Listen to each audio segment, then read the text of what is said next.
আমার দল থেকে 5 বার বহিষ্কার করছেন। দেখি আপনার বাপ দাদার দল ছিল, আমাকে 5 বার বহিষ্কার করছেন। দেখি আপনার বাপের দল ছিল। বিএনপি কি আচ্ছা যাই হোক, ব্যক্তিগত আমি দল ছিল এটা? আমি লিডার আপনার দুই একটা ছিল করছেন। কাজের জন্য বলছি আমি চুপ থাকলে কেউ গালি দিবে না, আমাকে কেউ গালি দিবে না। কোনো বাপের বেটা নেই বাংলাদেশে আমাকে গালি দিবে। সত্য কথা বললে গালি দিবে কেন? সত্য কথা বললে গালি দিবে কেন? আমি চুপ না থাকলে একটু গালি দিবে না, আমাকে ফাঁসি দিবে, গুলি করবে। কিন্তু সত্য কথা বললে গালি দিবে কেন? আপনি বলতেছেন অন্যায় কথা হয় সেটা দিতে পারে। সত্য জিনিসটা কি? সত্য কাকে বলে? সত্যটা কি? আপনি আমাকে বলেন মনির ভাই, কাজী মনির ভাই, আমাকে বলেন এই যে সত্যটা সরকার বলে সত্য হয়ে যায় না না, এটা না। আপনি বারবার বলতেছেন যে রাজনৈতিক ভাবে নির্মূল করবে। রাজনৈতিক ভাবে রাজনৈতিক দল তো রাজনৈতিক ভাবে নির্মূল হবে। রাজনৈতিক দলকে ভাষা দিতে পারবে? রাজনৈতিক দল তো রাজনৈতিক ভাবে নির্মূল হবেন। আপনি স্বীকার করে যাচ্ছেন, তারপর বারবার বলতেছেন। দেখেন, আমি বিনীতভাবে বলছি, প্রায় 10-11টা বাজে যাচ্ছে, বিনীতভাবে বলছি, যদি ঢিল মারলে পাটকেল খেতে হবে।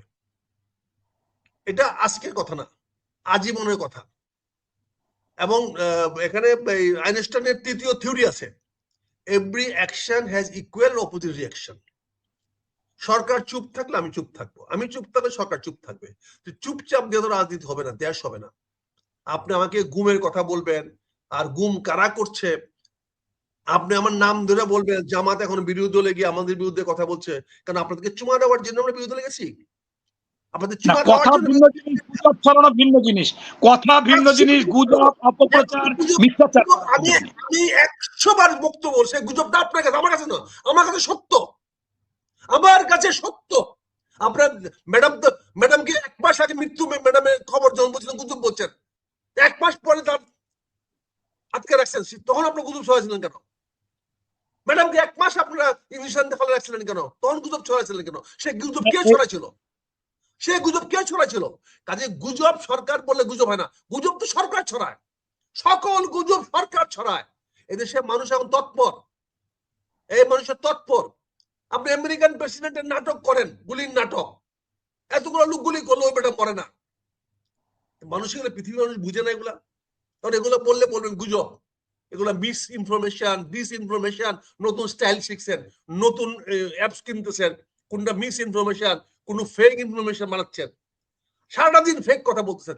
একটা টেলিভিশনে সত্য কথা আছে সরকারের বাহানা ছাড়া, সরকারের গান গাওয়া ছাড়া? এই ৭১ বলেন, ওই যমুনা টিভি বলেন, কোন টিভিটাতে বাংলাদেশ সত্য কথা বলা যায় বলেন? সপ্তম গান, ওই ওই কি বলে, ওই বেশ বেশ বেশ, শুধু বেশ বেশ গায়ে যাচ্ছেন। সে মুনায়েম খান বলতো মাই প্রেসিডেন্ট, আমার প্রেসিডেন্ট, তখন সব তো আমার প্রেসিডেন্ট। মুনায়েম খান চলে এসেছে। আমরা আপনাদেরকে সরকার হিসাবে আমরা যখন ব্যথা পাবো, কষ্টের কথা বলবো। আপনার কাছে গুজব হতে পারে, আমি যে ব্যথাটা পাইছি, এই ব্যথাটা তো আমার, আমি ব্যথা পাইছি। বলতেছে আমি একটু শেষ করি। ভাইয়া, ওই ছেলেটা কিন্তু আমার দলের, কিন্তু বলছে আমি ডাক্তারি করি, আমি চাকরি পাইছি, আমার বেতন পোষে না। আমি কিন্তু তার পক্ষ নেই। আমি কিন্তু বলছি যে তুমি চাকরি করো, কাজে তুমি গ্যাসের সাবসিডি পাওয়ার যোগ্য তুমি না। যে মহিলাটা জবলেস, যে লোকটা জবলেস, পেনশনে আছে, তার ছেলে মেয়ে চাকরি হয় না, তাকে খুঁজে আমাকে ওই এলপি গ্যাসের কার্ডটা দিতে হবে। আমি তো সাপোর্ট করছি আপনাকে, কিন্তু আপনি আমাকে ধমকায়েন না। ওসির কথা বলছেন, ওসি কি চ্যানেল বল? আপনার ওসির কথা বলছেন, আপনি কেন বলেন ভাই? নেতা ভাই ওসির কথা বলেন, ওসি আপনি প্রোটেকশন দিবেন না? ওসি আপনি প্রোটেকশন দিবেন? ভাই 5ই আগস্টে আমি থানা থেকে প্রোটেকশন দিছি, কিশোরগঞ্জ জেলাকে প্রোটেকশন দিছি, পুলিশকে প্রোটেকশন দিছি। কিশোরগঞ্জ জেলাকে জিজ্ঞাসা করেন, এসপি কে জিজ্ঞাসা করেন, তাদের প্রোটেকশন আমি নেই। আমি তো বিএনপি করি না, বিএনপি দলের নেতাও না, কিন্তু প্রোটেকশন দিয়েছি। আপনার থানাকে প্রোটেকশন দিবেন, আপনার প্রোটেকশনে প্রশাসন চলবে। আপনি পলিটিক্স করেন জনগণের জন্য, আপনি সরকারকে প্রোটেকশন দিবেন। সরকারের প্রোটেকশন রাজনীতিবিদরা চলে না, কোন রাজনৈতিক দল সরকারের প্রোটেকশনে চলে না। এটা বন্ধ করতে হবে। রাজনীতিবিদরা সরকারের, পুলিশের প্রোটেকশনে চলে না, জনগণের প্রোটেকশনে চলে। জনগণ থেকে প্রোটেকশন দিবে। আজকের মতো বিদায় নেই মনির ভাই। আপনি হচ্ছে আর্মি কর্মকর্তা, আবার আপনি এমপি ছিলেন। আপনার বিষয়টা যেভাবে আসবে, আমরাও কিন্তু 5ই আগস্টের পর থানা প্রোটেকশন দিয়েছি। আমাদের কাছে হেল্প চাইছে, আমি গিয়েছি, এটা ঠিক আছে, আপনার কথা ঠিক আছে, কিন্তু আপনি আর আমি একটু পার্থক্য। যাবেন বলেন, এই পুলিশগুলো তো উচিত ছিল A to Z বাড়ি পাঠায় দেওয়া, পেনশন দিয়ে, 20 বছরের পেনশন কিন্তু দিয়ে পাঠায় দেন। এত দ্রুত নতুন সম্ভব না, এত দ্রুত এই দলের, এই দলের, নতুন পুলিশ না, না। জামাতের নতুন পুলিশ নেন, যারা জনগণের জন্য কাজ করবে। ওই পুলিশও তো আচ্ছা। কাফরুল খানে আছে, ওই তো আমার এখানে সাব ইন্সপেক্টর ছিল, আমাকে পিটাই আসছে, এখন আপনি ভালো হয়ে গেছে গা। বুঝতে পারছেন? এখন এত দ্রুত তো কি নেওয়া সম্ভব? প্রশিক্ষণ দিতে হবে, ট্রেনিং হবে। আরে হবে। পুলিশের বা কি প্রশিক্ষণ লাগে? পুলিশের বা কি প্রশিক্ষণ লাগে? বলেন আমাকে, বলেন আমি 3 মাসের মধ্যে 1 লক্ষ পুলিশ বানায় দিই আপনাকে। যাই হোক, উন্নত কেন এই তো না? নিচ্ছে, বানায় দিই। এখন তো নিচ্ছে। এখন আমি একটু কথা বলতে চাচ্ছি এরকম ভাই, যে শুনেন, একটা বইটা আমরা ঠিকানা দিয়ে পাঠিয়ে দেবো না। কেমনে পুলিশ বানাইতে হবে তার জন্য 60 পৃষ্ঠার বক্তব্য দিয়েছি, 60 পৃষ্ঠার বক্তব্য। কেমনে বাংলাদেশে পুলিশ বানাইতে হবে, কেমনে মেট্রোপলিটন পুলিশ বানাইতে হবে, স্তরে স্তরে স্তরে স্তরে কেমনে বানাইতে হবে, এটা লিখে দিছি ভাই। নাম্বার আছে তো পাঠাচ্ছি। কেমনে পুলিশ বানাইতে হবে এখানে 70 পৃষ্ঠার মধ্যে লিখেছি, 70টা পৃষ্ঠা লিখেছি।